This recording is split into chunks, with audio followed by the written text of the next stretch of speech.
হিন্দুত্বের প্রতি এত অনীহা কেন তৃণমূল কংগ্রেসের? তাই জন্যই তো এখন সুনিতা চাওলা স্পেস টেসে পড়াশুনো করেছেন, এগুলোও এখন বলতে হয়েছে। আধার কার্ডের ফাইনটা কি মমতা ব্যানার্জির কাছ থেকে নেওয়া হয়েছে? তৃণমূলের শোকজ ওই আরাবুলের শোকজের মতো। হিন্দুত্বের প্রতি এত অনীহা কেন তৃণমূল কংগ্রেসের? আর পোস্টারের মধ্যে কি লেখা আছে? হিন্দু হলে পরে গ্যাসের দাম কমিয়ে দিতে হবে? আমরা এই ধরনের কোনো রকম কোনো কথা কখনো বলেছি কি? গ্যাসের দাম মার্কেটের ওপর বৃদ্ধি করে। মমতা বন্দ্যোপাধ্যায় তেলের জন্য সেসটা কেন দমাতে পারছেন না?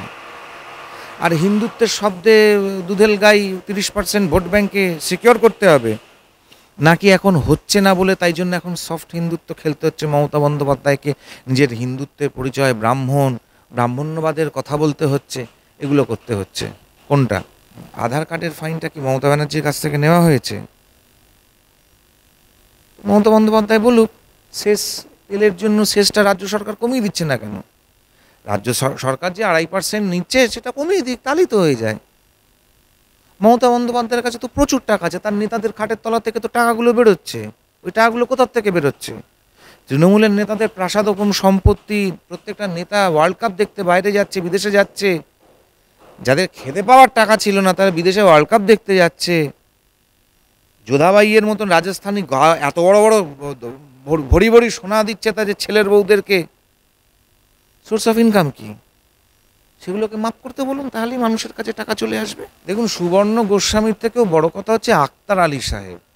আক্তার আলী সাহেব আরজি করের ডেপুটি, যিনি প্রাক্তন ডেপুটি ছিলেন সুপারিনটেন্ডেন্ট, তিনি মমতা বন্দ্যোপাধ্যায়ের সরকারকে চিঠি লিখে জানিয়েছিলেন দেহ পাচার হচ্ছে, অর্গান ট্রাফিকিং হচ্ছে, বায়োমেডিক্যাল ওয়েস্ট ট্রাফিকিং হচ্ছে, ব্যবহার করা সুচ সিরিঞ্জ আবার করে ব্যবহার করা হচ্ছে, কোনো রকম রিসাইকেল না করে, কোনো রকম করে না, প্রপার মেডিকেল ওয়েতে রিসাইকেল না করে।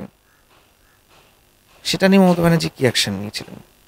সুবর্ণ গোস্বামী তো অনেক পরে, তার নিজের, তিনি এত তার সংখ্যালঘু সম্প্রদায়ের প্রতি তার দরদ, সেই সংখ্যালঘু সম্প্রদায়ের আক্তার আলী সাহেব তিনি জমা করছেন টোটাল তথ্য কি হচ্ছে আরজি করে। মমতা ব্যানার্জি অ্যাকশন নিতে পারলেন না? 1 বছর আগে 23 সালে বলা হয়েছিল, তো তাই তো আজকে মেয়েটাকে মরতে হতো না। গাফিলতি তো অনেক কিছু আছে, সেটা তো বোঝা যাচ্ছে। গাফিলতি তো অবশ্যই আছে।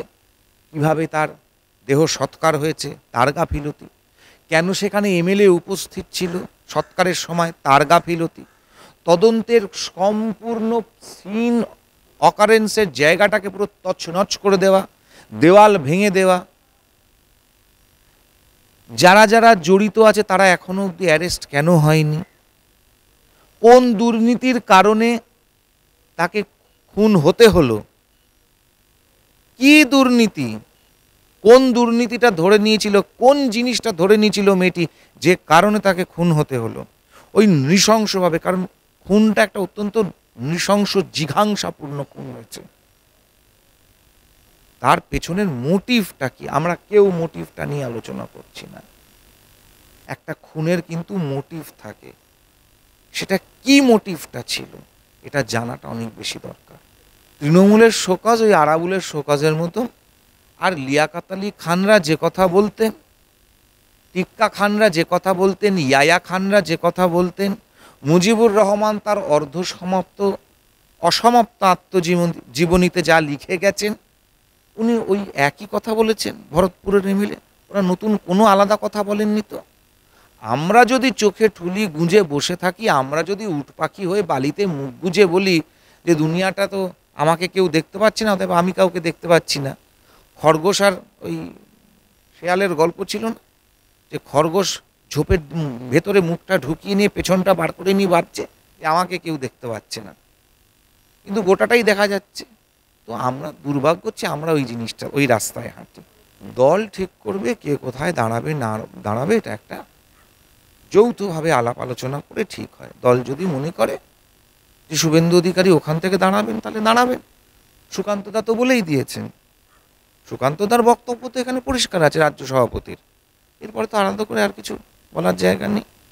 রাজ্য সভাপতি মনে করেন যে ওখান থেকে উনি দাঁড়ালে পরে উনি জিতবেন। পুলিশ তো বহুদিন আগে টেবিলের তলায় লুকিয়েছিল তৃণমূলের গুন্ডাদের হাতে। পুলিশ তো ইকবালপুর থেকে আরম্ভ করে কলকাতা পোর্ট গার্ডেন রিচে ওখানে তো এমনি জনতার হাতে মার খায়। তাপস চৌধুরী মারা গেল হরিমোহন ঘোষ কলেজে নির্বাচন করতে গিয়ে এসআই।